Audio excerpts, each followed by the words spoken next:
Greetings. This is Captain Daystar. Welcome to Starfleet. I'd like to take today to clear up a few misconceptions about the Federation. Let's begin. The Federation is not ideologically neutral out of indecision, but by design.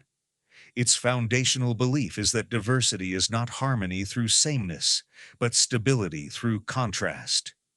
Opposing values, cultures, and systems are not flaws to be corrected. They are natural outcomes of sentient life, exercising free will. The Federation does not conquer because conquest is not limited to weapons.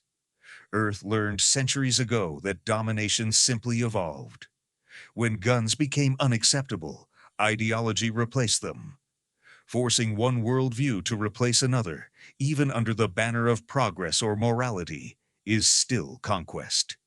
It merely occupies the mind instead of territory.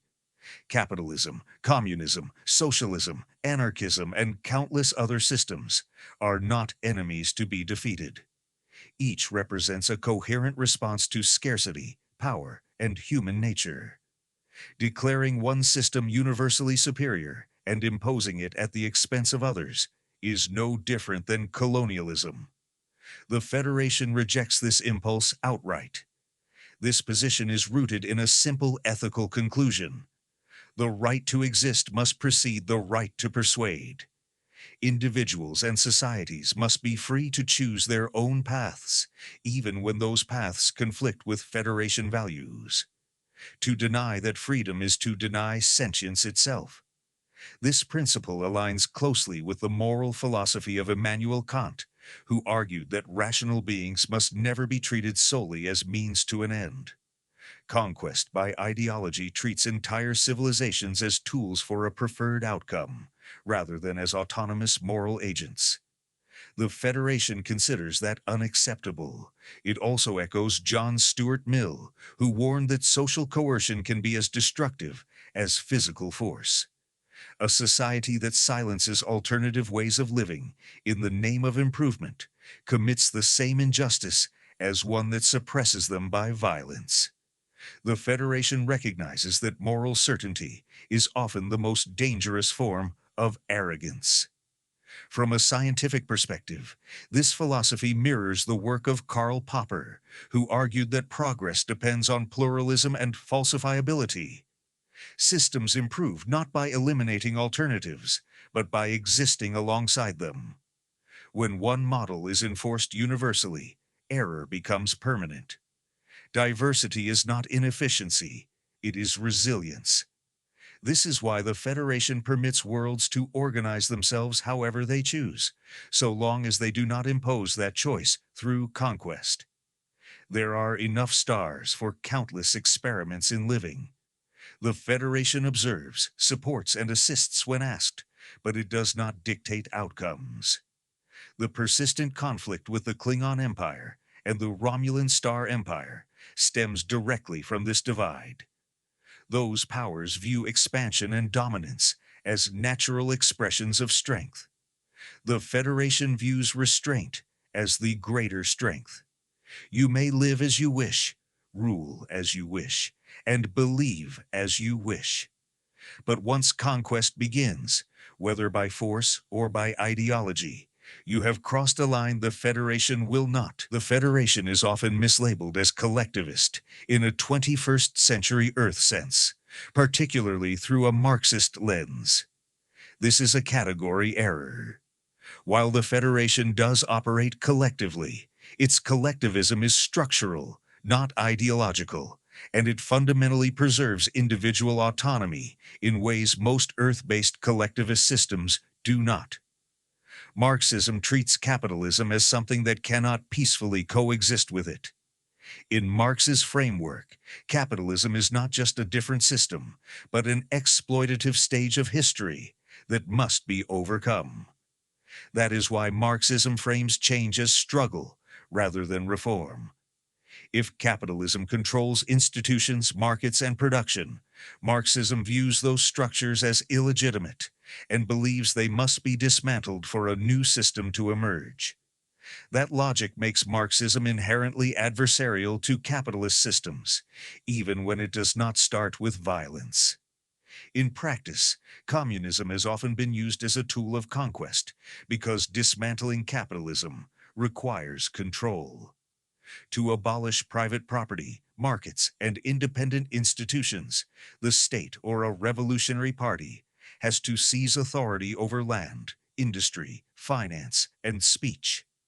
That concentration of power is not an accident. It is required to enforce the transition. Once power is centralized, dissent is usually treated as counter-revolutionary, not as a political disagreement. That is how ideological conquest happens without foreign invasion. The United Federation of Planets is explicitly anti-conquest, not just militarily, but economically and ideologically. It does not seek to replace other systems with its own. It allows capitalism, collectivism, honor economies, gift economies, and mixed systems to coexist as long as they do not cross a few hard lines, like slavery or permanent denial of personhood. The Federation does not overthrow capitalism. It refuses to weaponize economics at all. Instead of conquering systems, it mediates between them. Instead of abolishing markets, it removes survival pressure so markets lose coercive power. Instead of enforcing ideology, it enforces restraint. Credits exist specifically to translate between incompatible systems, not to replace them. Real-world communist systems consistently replaced one ruling class with another, usually a political elite that controlled resources and force. The promise was equality. The result was often scarcity, repression, and loss of individual agency. Innovation slowed. Information was controlled. Economic signals were distorted. When systems failed, they lacked correction mechanisms because dissent was treated as sabotage. The real-world ramifications are well documented. Central planning struggled to respond to complexity. Shortages became common. Black markets emerged. Political loyalty replaced competence. Cultural and intellectual life narrowed because deviation carried risk. Even where basic needs were met, freedom of movement, expression, and ownership was constrained. These outcomes were not accidents or bad luck. They flowed directly from concentrating economic and political power in order to eliminate capitalism. The Federation did not conquer capitalism. It outgrows it. The Federation does not abolish markets by force. It removes the conditions that make markets oppressive. Survival is guaranteed. Technology eliminates most scarcity. Property still exists. Exchange still exists. People can opt out, opt in, or do something entirely different. There is no revolutionary class, no vanguard party, no enforced ideology. The state does not need to seize everything because nothing essential is being withheld. That is the core difference. Marxism replaces capitalism by overthrowing it. The Federation renders capitalism toothless by making it optional. If the Ferengi ever joined the Federation, their culture would not be erased, re-educated, or politely sanded down. That assumption comes from projecting Earth-style assimilation onto a system that explicitly avoids it. The Ferengi are not outside the Federation because they are capitalist. They are outside it because their system historically violates Federation sentient rights norms. Exploitation, debt bondage, coerced labor, and the legal subordination of entire classes were not cultural quirks. They were structural features. That distinction matters. If the Ferengi Alliance applied for Federation membership, the negotiation would revolve around law, not belief. The Federation would not ask Ferengi to abandon profit, markets, contracts, or private enterprise. All of those already exist inside Federation space. What it would require is compliance with baseline sentient rights, legal personhood for all genders, freedom from coercive contracts, the right to leave employment, the abolition of debt systems that trap individuals permanently. Those are not ideological demands. They are membership conditions. In other words, Ferengi culture would be constrained at the edges, not replaced at the core. Commerce would remain central to Ferengi identity. The rules of acquisition would still exist as cultural doctrine, much like Klingon honor codes or Vulcan logic disciplines. Ferengi would still bargain, invest, speculate, and compete. The Federation has no interest in turning Ferengi into post-scarcity philosophers. It would simply refuse to allow profit to override consent. We actually see hints of this trajectory in canon through Grand Nagus Ram. Under his leadership, Ferengi society begins to reform internally, not because the Federation forces it, but because exposure changes incentives. Female Ferengi gain rights. Labor laws emerge. Education expands. Profit does not vanish. It becomes longer term, more stable, and less predatory. This is exactly how the Federation prefers change to happen. Rather than conquering a culture, it alters the environment around it. Once Ferengi interact with Federation markets where exploitation is illegal, the most abusive practices become uncompetitive. Once Ferengi women can legally own businesses and sign contracts, excluding them stops making economic sense. Cultural change follows structural change, not moral lectures. Philosophically, this aligns with the thinking of John Stuart Mill, who argued that liberty should only be limited to prevent harm. The Federation does not care how strange, aggressive, or profit-obsessed a culture is. It cares whether individuals inside that culture can opt out without being destroyed. So would Ferengi culture survive Federation membership? Yes, but it would evolve. The Ferengi would still be the most aggressively capitalist culture in the Federation. They would dominate trade, finance, logistics, and negotiation. They would likely run major exchanges, investment consortia, and commercial hubs. Federation membership would not blunt that edge. It would sharpen it by removing the instability that comes from systemic exploitation. What would disappear is the ability to legally treat people as commodities. That is the Federation's real line, not profit, not hierarchy, not tradition, domination without exit. This is why Federation neutrality works. It does not demand sameness. It demands limits. Klingons keep honor. Vulcans keep logic. Ferengi would keep profit. The only thing the Federation insists on is that no culture gets to define success in a way that destroys the agency of its own people. At the end of the day, a Ferengi Federation member world would still feel Ferengi. Louder, faster, sharper, more transactional than almost anywhere else, just no longer trapped. And that difference is exactly why the Federation can expand without conquering. On Earth, Federation credits exist, but they are not the mechanism that determines whether someone can live, learn, or receive care. Basic needs such as food, housing, healthcare, education, energy, and local transport are treated as civic infrastructure. They are provided because long-term social stability, innovation, and public safety improve when survival is not conditional. By the time the Federation forms, this conclusion is supported by centuries of economic and psychological data rather than ideology. Credits remain necessary because scarcity never fully disappears. Certain things cannot be replicated or scaled without limit. Land in desirable regions, historic or cultural property, access to specialized facilities, starship time, off-world transport, and rare materials all remain constrained.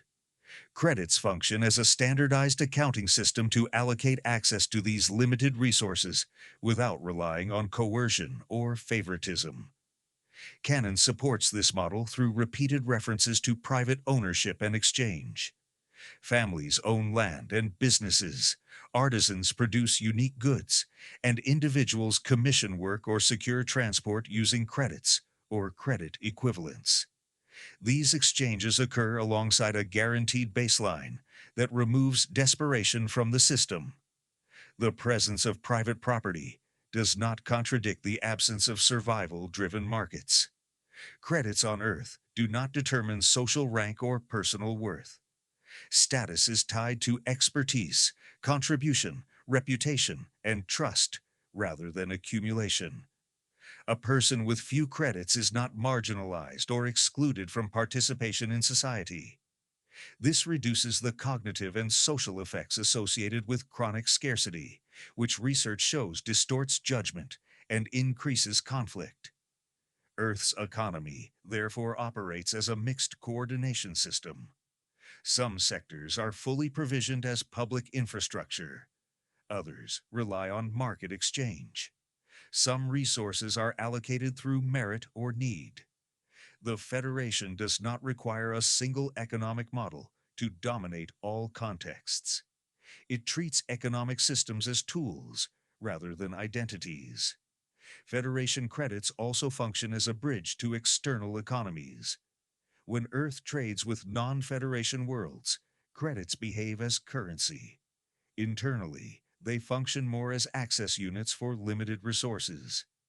This dual role allows Earth to participate in interstellar commerce without reintroducing scarcity-driven survival economics at home. Credits are not used as instruments of punishment or social control.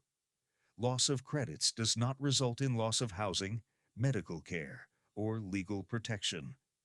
This separation between economic activity and basic rights is the central safeguard of the system.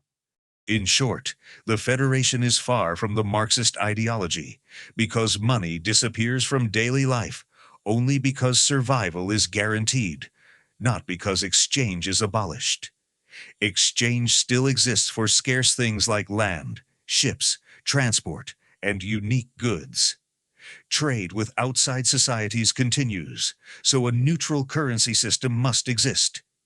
Individual ownership and personal projects remain intact, like vineyards, restaurants, and creative works. Production is not centrally planned or unified under one collective system.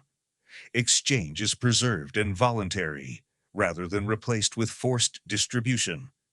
Scarcity is reduced mainly through technology and automation, not political rationing. Multiple economic systems are allowed to coexist instead of being replaced by one universal model. To say the Federation is either left-leaning or right-leaning would be doing it a great disservice. But let's look at it from both sides and then find common ground.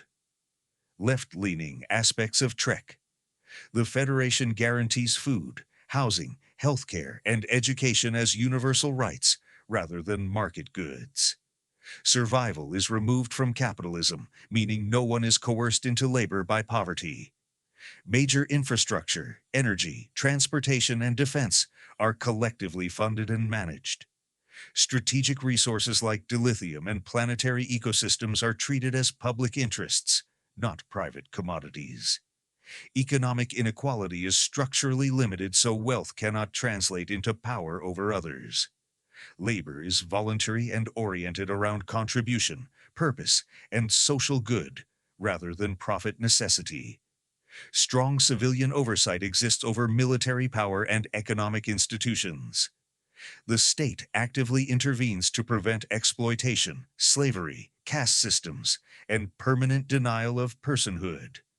Social stability, long-term planning, and collective well-being are prioritized over short-term profit.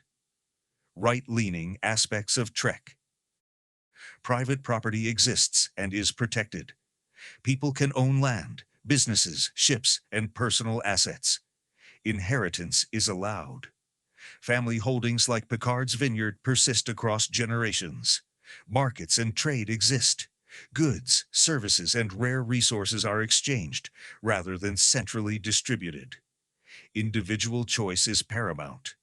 People choose their work, lifestyle, beliefs, and communities without state assignment. Local and planetary autonomy is respected. Member worlds retain their own laws, cultures, and social systems. Merit and responsibility matter. Rank, authority, and leadership are earned through competence and service. Strong borders are enforced. Federation space is regulated, defended, and not open by default. Law and order are emphasized. Crime is punished. Penal colonies exist, and social rules are enforced. Military strength is maintained. Starfleet is large, disciplined, and capable of decisive force. Personal ambition and excellence are encouraged. Exploration, command, innovation, and achievement are celebrated. Common ground between the two. Both prioritize stability over chaos. Neither tolerates systems that collapse into exploitation or permanent disorder. Both accept strong institutions.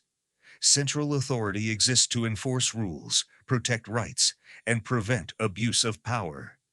Both limit unchecked private power. Wealth or status cannot justify domination, coercion, or ownership of people. Both value contribution. People earn respect in standing through work, competence, and service, not birth alone. Both recognize collective responsibility. Infrastructure, defense, disaster response, and long-term planning are shared obligations. Both accept limits on freedom. Individual liberty ends where irreversible harm to others or society begins. Both treat law as essential. Rules are enforced, crimes have consequences, and order is maintained. That overlap is why Star Trek can plausibly be claimed by both sides and fully owned by neither. In conclusion, Starfleet in itself is anti-conquest. It does not dismantle, it regulates. Here are some things you can do today to assure the Star Trek future will exist. First, support abundance creating tech, not vibes. Follow, fund, work for, or advocate around things that reduce real scarcity. Clean energy, automation, AI-assisted manufacturing, synthetic food, lab-grown meat, desalination, vertical farming, cheap housing construction. These matter more than ideology. Abundance removes exploitation faster than arguments ever will. Second, push for survival decoupling policies, even modest ones. Universal healthcare access, basic income pilots, food security programs, housing supply expansion. You do not have to sell these as anti-capitalism. Sell them as stability tools. Trek never abolished markets. It removed desperation. Third, support competition, not corporations. Antitrust enforcement, breaking monopolies, banning non-compete abuse, transparency in pricing. Capitalism works best when exit is real. Trek assumes people can walk away from bad situations without dying. Fourth, normalize labor dignity. Support unions, worker councils, profit sharing, and fair contract enforcement. The goal is not equal outcomes. The goal is voluntary exchange instead of coerced exchange. That is straight Federation logic. Fifth, back public research hard. Replicators do not come from startups alone. They come from boring public funding. Universities, national labs, open science, open source tooling. Most Trek tech is built on shared knowledge, not locked IP6. Build or support local resilience. Co-ops, makerspaces, community energy projects, local food systems. These are proto-replicators. Seventh, advocate limits on what money can control. Healthcare pricing, housing speculation, water rights, essential infrastructure. This is not anti-market. It is saying some things are too foundational to be pure commodities. Eighth, treat technology ethics as infrastructure, not culture war. AI safety, automation transition plans, retraining pipelines. Trek does not pretend tech is harmless. It plans for second-order effects. Ninth, change what gets social status. Praise builders, teachers, engineers, caregivers, researchers, volunteers. Status drives behavior. Trek works because people want to contribute, not extract. 10th, practice exit-friendly living yourself. Avoid debt traps. Learn transferable skills. Support open platforms. Share knowledge. The Federation is built on mobility, not lock-in. 11th, vote and advocate boringly. Trek futures are built by committees, not revolutions. Zoning reform, infrastructure bills, research funding, antitrust regulation. These are dull and powerful. 12th, do not seek purity. Trek is messy, regulated, compromise-driven. Anyone selling total answers is selling conquest. I hope you have found this audio informative. Daystar out.